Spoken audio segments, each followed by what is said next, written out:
Hi there, my name is Steve Gerhardt, and this is the Unagi Observer. Thank you so much for stopping by and watching this week's video. As promised, I'm going to do the first of 5 reviews of kaiju movies. So this week, I'm going to do the review of a kaiju movie from South Korea called Yongary Monster from the Deep. Now, before we get into that, a couple things. I got slapped with allergies this week, so if I sound a little nasally, I apologize. I am getting better, and if you happen to have allergies and you got them really bad this year, I feel you. I feel your pain. All right, the second really actually more important thing is that for the weekly dig, for those of you who watch that and watch it myself, John and Brent talk about anime and things of that nature. Big changes are coming up and they're pretty cool, I gotta say. So keep watching, keep tuning in every week over at the weekly dig, and pretty soon you're going to see something brand new. And like I said, I think you're going to really like it. So enough of that. Let's get on to Yongary.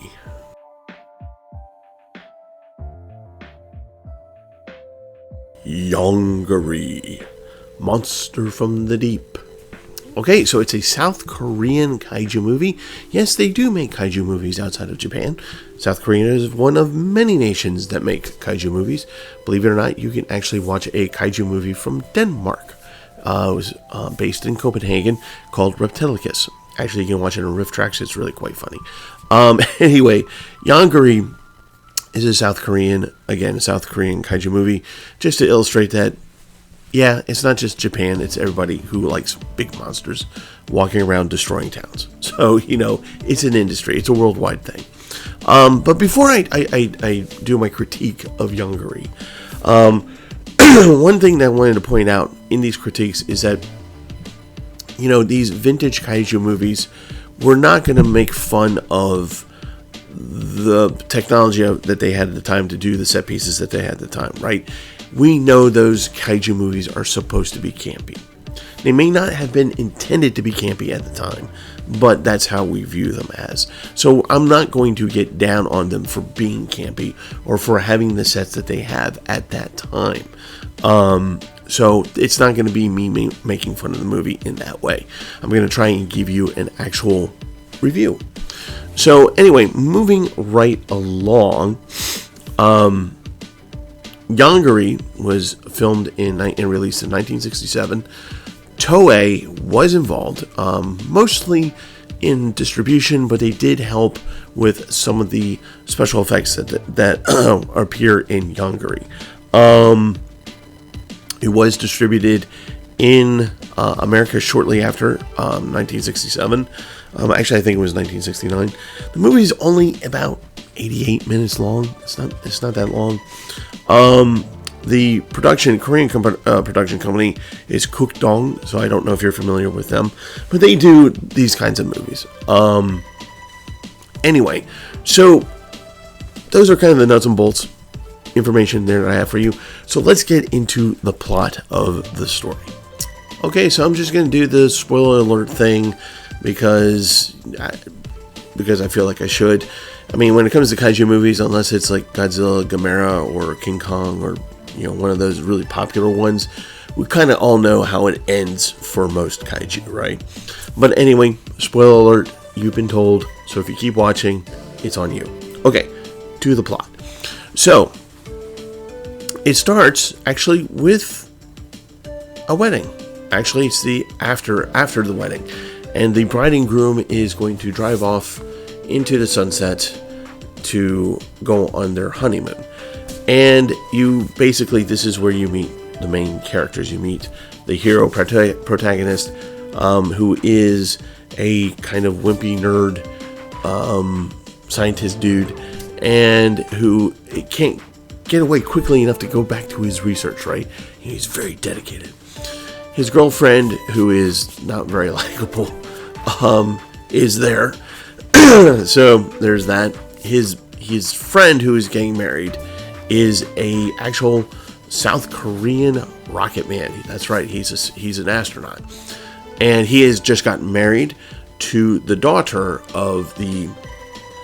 It's not really clear to me, Prime Minister of Korea, or is he the mayor of Seoul? It's kind of hard to tell what his title is, but he's a bigwig, right? So the four of them are standing there, talking the talk, and the scientist nerd guy, he excuses himself, and everyone's just like, "Where's Ichiro? Where's Ichiro?" Ichiro is the obligatory little boy in these kaiju movies. He's nowhere to be found, but we know we will be introduced to him later. And sure enough, we are. So in a few minutes, the couple is in a limousine, and they're being driven off to their honeymoon. And as they're driving, this light gets flashed on them, and then they're like, "Oh my god, I'm so itchy." And the car pulls over, they get out, they're, taking off their clothes because they're so itchy. And so we see little Ichihiro, or whatever his name is, in the bushes, aiming it at them and laughing. This is his practical joke. The best friend comes up behind him, sees what's happening, grabs the kid, and goes, "You shouldn't be doing that." Ha ha ha. Everyone laughs. So they go off on their honeymoon. The little boy, who is actually the little brother of the girlfriend of the nerd guy, and I say nerd in a loving, affectionate way. I don't mean it to be insulting. Go on to his laboratory, and they start doing their thing. In the middle of the honeymoon, that very night, our astronaut gets a phone call from his father-in-law saying, "I need you here. We need you to put you up in space because something is happening in the Middle East." And sure enough, he goes up into the rocket. It's flying over the Earth, trying to figure out what's going on in the Middle East. And as we are wont to do in many kaiju movies, a nuclear bomb has been set off as part of a test. And something happens. A thing happens. And it's this moving earthquake that goes across the Eurasian continent, right? And it's going towards Korea. So they're trying to figure this out. Spaceman comes back, astronaut comes back, everyone's reunited, they're trying to figure out what things are. Monster appears, it's Yongary. But before they call him Yongary, the prime minister guy or mayor or whoever he is tells a tale about a monster that causes earthquakes called Yongary, a Korean mythical beast. So when this beast shows up, everyone goes, "Yongary." So there you go. Yongary is thus named. And then, as is typical, Yongary goes on his journey of destruction, and he starts laying waste to the city. And typical kaiju fashion, the army is rolled out, the tanks are rolled out to no effect, the jets come in to no effect. Nobody can seem to stop the monster. The little boy is running away from his family because he wants to see the kaiju. And as he's looking at the kaiju, he starts to figure out things. He's putting two and two together. And first of all, he figures that Yongary likes to drink oil and gas. So he's going towards the petroleum tanks and literally just right. And so the boy's figuring this out. And he turns off the valves because he knows which valves to turn, of course. And so the monster's like looking around, looking for oil to drink. So then the kid kind of figures out, well, he's getting weak because he's not being able to drink the oil. So how do we get him away from the city? And so he comes back, he finds our lovable nerd, and he tells the information. They meet with the military people. Of course, there's the obligatory argument of, no, we're going to missile this guy.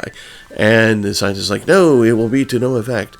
And they come to an agreement, and they want to lure Yongary away to another part of the city where they can actually do stuff. And so the scientist, our hero, nerd hero, figures out that this guy somehow, some way, through the information that the kid gives him, that if he were to use an ammonium participate, that will kill Yongary. So after a couple tries, flying around the helicopter, dropping the stuff on Yongary, they figure out, okay, what the formula is. They rush back, make the formula, come back, and kill Yongary. Because that's how kaijus end up in most of these movies. Smash cut to the celebratory, yay, the kaiju is dead, and everyone has their little message piece, and which will get into in a little bit. Excuse me, sorry, I got allergies. And if that sounds like a very generic kaiju movie, it's because it is. And I'm going to warn you, it's not a very good generic kaiju movie. I'll get to that in a moment. One of the things, again, just to reiterate, I'm not going to criticize it for being campy and for the sets and stuff for being what they are. If anything, if I am going to be critical, it'll be something that is obvious and like a suit malfunction or something of that nature. I'm not going to say, oh, look, the jet planes look like little toys. Well, of course they do. It's an old vintage kaiju movie. It's campy. That's why we're watching it, right? That's the whole point, right? So I'm not going to rip on that, okay? So anyway, what's interesting about this movie, and the reason why it's not that good, is because the kaiju parts are actually fine, right? The kaiju moments are what you would want in a vintage kaiju movies from the 60s, 70s, and early 80s. It is exactly what you want. It's the monster. It's going through the town. Again, you have the model tanks that come out that, little puffs of smoke, shooting things, the jets coming down, smash cuts to pilots or tank commanders and, all that stuff. And, people running amok in the streets. It's the reason why we watch kaiju movies. We want to see those things, and Yongary has those things. So those parts of the movie, great, spot on. The thing is, though, with any movie, is that you have to have a plot. You have to have a storyline, and you have to have elements that help you move the story along so the movie is entertaining as a whole. Yongary doesn't do that. So Yongary, the parts where, well, first of all, it took way too long to introduce Yongary. Like, at a certain point, you would actually almost forget that you're watching a kaiju movie because there's no element of the kaiju at all.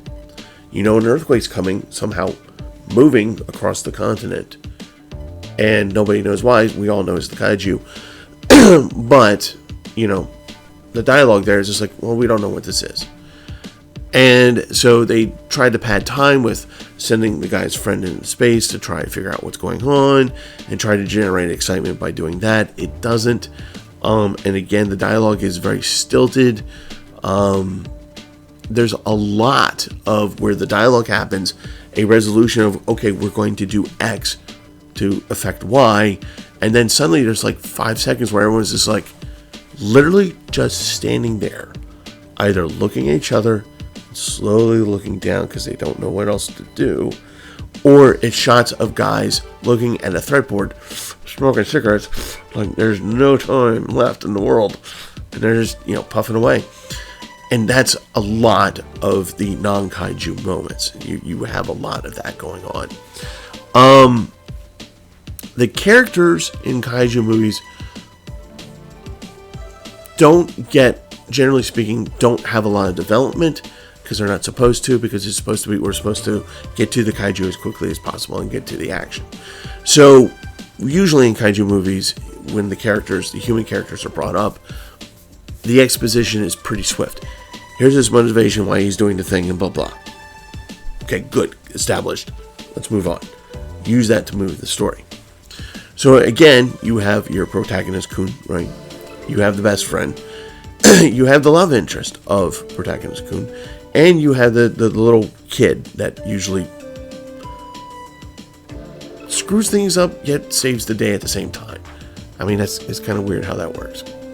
So the writing of Yongary for these characters, again, we're not looking for Oscar award-winning performances, right?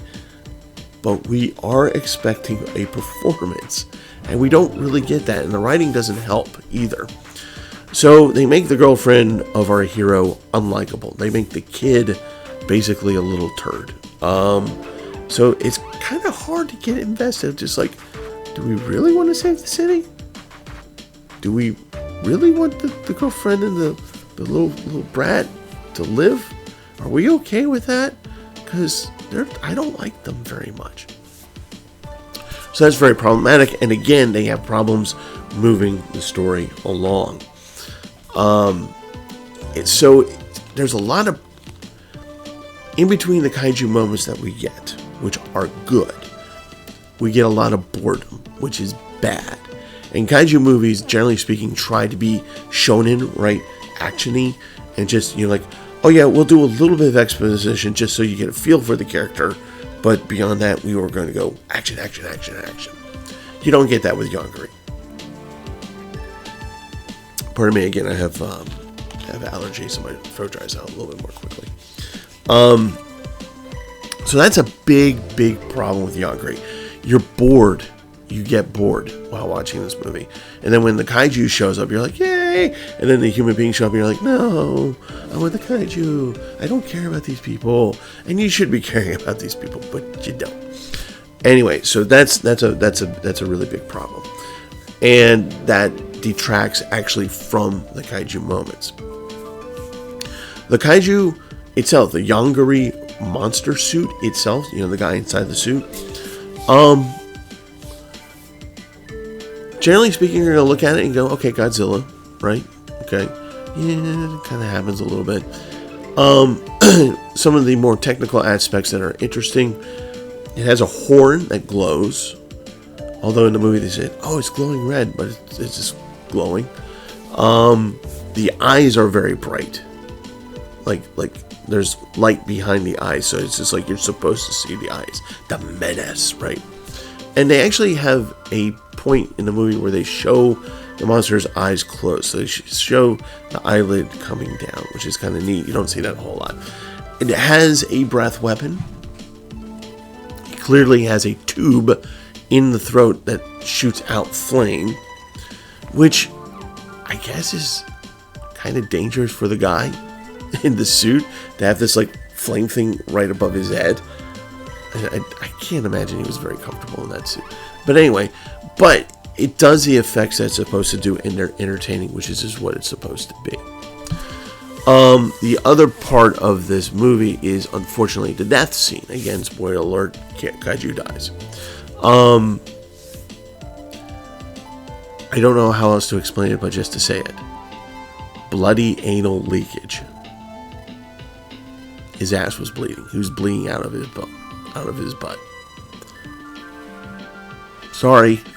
That's how the monster ended. He's doused with this ammonia participate, I think is what he calls it. And he's doused with it, and he starts dying, and he just goes through this like 5-minute death throw, smash everything within reach. He finally collapses onto his side, half in and half out of the river. His tail is floating in the river. One of his legs is literally just convulsing and twitching, like, right? And does a close-up shot of part of the leg, the tail, and you see blood coming into the river where his butt would be. And it's just, and you're just like, oh God, oh God, oh God, he's bleeding out of his butt. Oh no. I mean, it's just horrible. It's just horrible. He can't just die. He has to bleed out of his butt. So anyway, horrible death scene. Not a satisfying ending to the Yongary Monster. Let's put it that way. And then, of course, we smash cut to, the message of the movie. And there really isn't one. Actually, there is a message to this movie. It's just not conveyed very well at all. And at the end of it, the kid is just like, Yongary wasn't really bad, was he? Because there was that time, and this happened in the movie, where he was playing around and he was dancing because he heard the beach blanket music playing. It's like, what? Okay. So there's that ridiculousness. But anyway, so what was the message of the movie? What was the point? What was the message that got lost? Well, as we know with most Godzilla movies, we talk about the atom bomb, right? That's the fear factor for the Godzilla movies. That's kind of the motivation, the message of atom bombs are bad, can make things like Godzilla, which are also bad. So we as human beings have got to be more careful with this. For the South Koreans, it's a little bit more personal. Not that it wouldn't have been personal for the Japanese with the atomic bomb, but for the South Koreans, it's about, hey, we have to be ever vigilant with the North Koreans just above us, even though they are like us and they do the same things kind of as we do. We share a culture. We still got to be prepared and be ready to kill them if we have to, right? So that's the message, which is very interesting during the movie, because the messaging was brought out in a very weird way. For those of you who know your Korean history,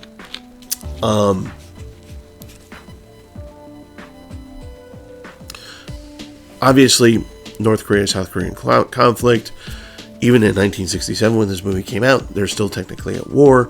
They're still doing things on the border towards each other. They're spying. There's just a lot of stuff going on. And there's a lot of fear. And one of the things that you'll notice in this movie is how conservative it is. Conservative in language, in how people try to get thoughts across, how they dress, and how they act. And you see a lot of the women, the older women, wearing traditional Korean clothing. Men are always in a suit. Women, younger women, are fashionable, but there's no mini skirts, there's nothing revealing, attractive clothing, but it's really just, no, we're not going to show the goods in any way, shape, or form. So everything's very conservative. And the reason for that is that if you know your Korean history and how conservatism works over there, is that it's felt to be a bulwark, what makes them separate from the communists in the North. So you want this society to show why you're better than the communists in the North. So you get a lot of that in the movie.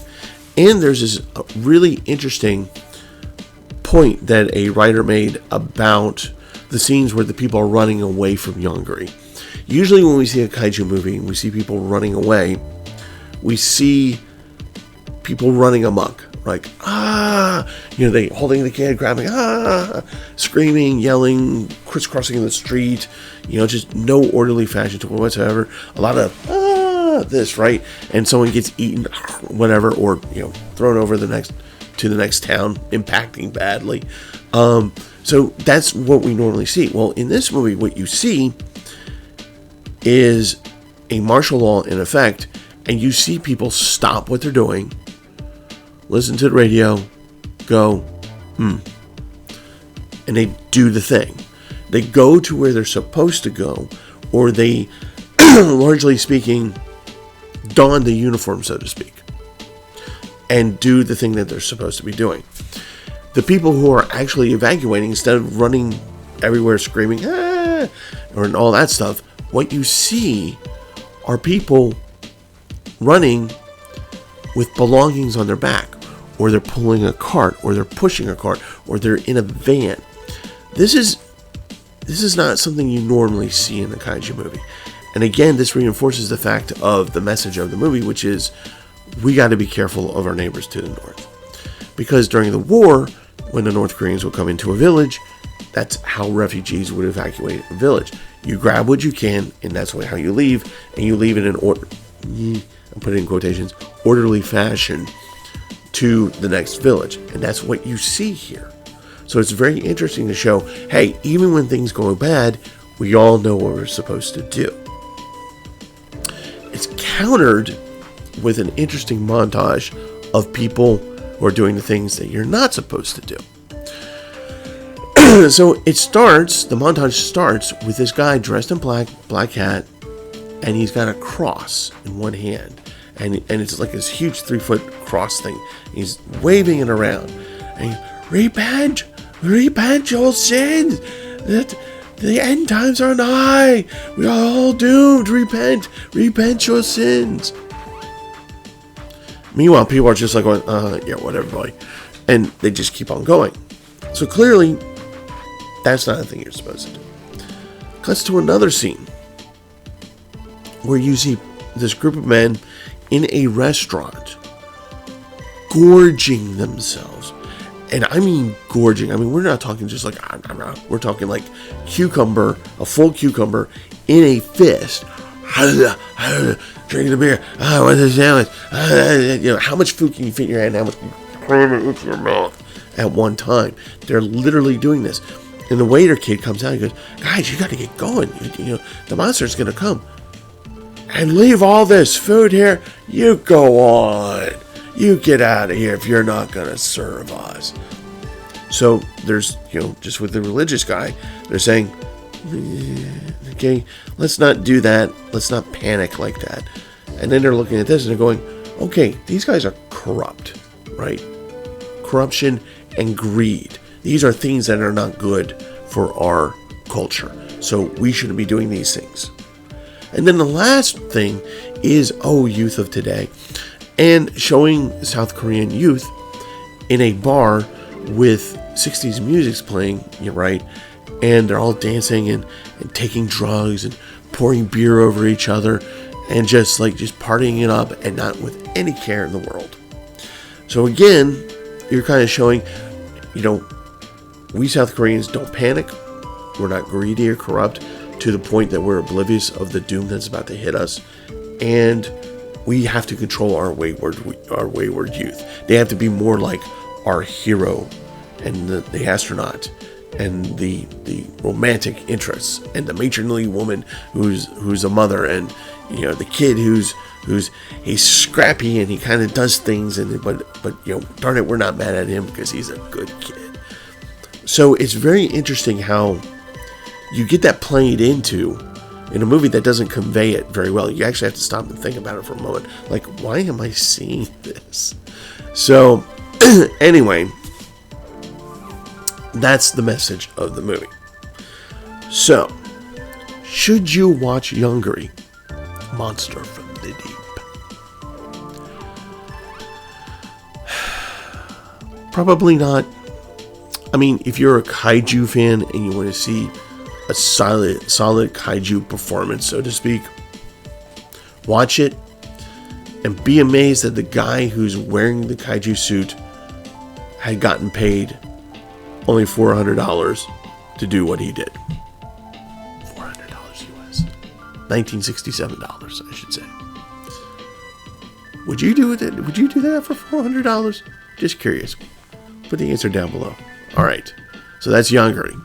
Okay, I forgot to add one more thing. I was going to say, well, that's it for Yongary, and it isn't. So if you are a hardcore lover of kaiju movies and you want to see something unusual in this movie, it is the kaiju suit malfunction that happens towards the end, I believe. But if you want to keep an eye out for it, you'll see it. It's in the head area. It comes aflame at one point. The pyrotechnics kind of go wrong, and you see a flap just moving around at the top. It's kind of funny to see. I totally forgot to mention it earlier. But if you want to see a costume mishap, there you go. Okay, that is it for Yongary Monster from the Deep. Thank you again for watching this video. Again, keep checking out the weekly dig because there are changes happening. And by the time we get to the end of these changes, I think you're really going to like it. Thank you for bearing with my allergies this week. Hopefully, they will be done and over with for the next week. Speaking of next week, I'm not sure exactly where I'm going to be on doing that. I haven't made a decision if it's going to be a manga or an anime yet. But I will tell you that if you want to go to UnagiSteve, which is down below, is I made a new channel just to throw stuff up, silly stuff. Like, I've been recording some of my Genshin stuff and putting it there as well. So if you want to go over there and check some things out, click on the link down below. And again, as always, check out the weekly dig, the news over on Anime Archaeology, because that's going to change pretty soon again for the better. I really do think you're going to like it. All right, so that's it. Be good, stay well, love you guys, and I will see you next time.